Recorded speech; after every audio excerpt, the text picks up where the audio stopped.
This is Paris, the most beautiful city in the world. It has an Eiffel Tower. It has beautiful architecture. It has beautiful people. Welcome to Paris! But what if I told you that this Paris is entirely fake?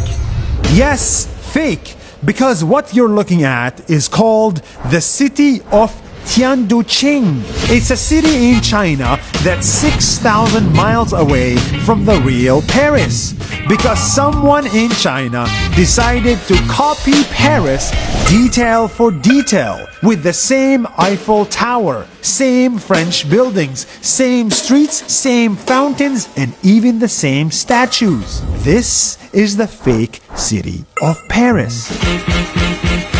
It is one of China's most interesting projects, and it's not even the only one.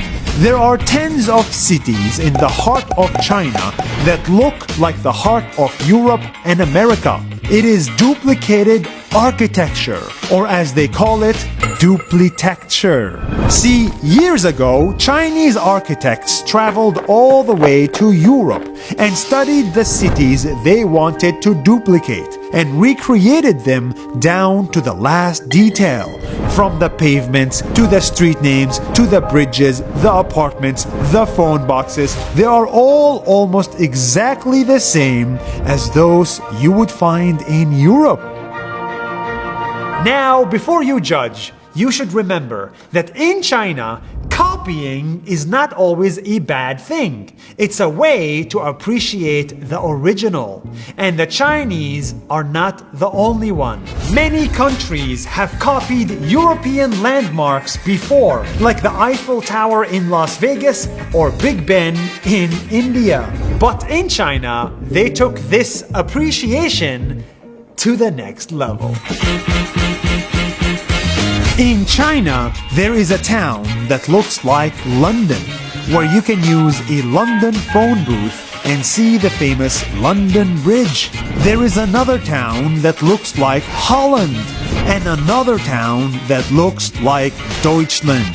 Welcome to China. Welcome to China. Welcome to China. When Aline and I visited Paris, it felt like the real deal. It felt romantic. Except here, the prices were much cheaper. Souvenirs can be as little as 30% of the original price in Paris. And the food was also cheaper. Instead of eating baguettes, in China's Paris, you eat noodles. Instead of drinking wine, in China's Paris, you drink tea. But the biggest difference between these two cities is the traffic. Europe is full of people while Europe is still empty. The streets are not that busy because there aren't many people living there.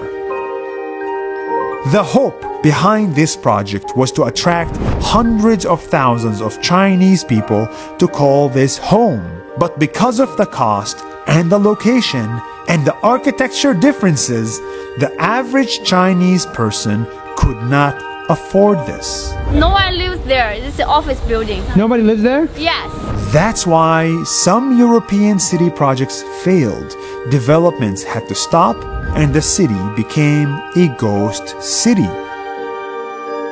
But for us, that didn't matter. If you look at the bright side, in the world, There is a second Paris. you can visit the second Paris. You can take pictures, throw a Parisian wedding, or have a romantic picnic without worrying about the traffic or the costs.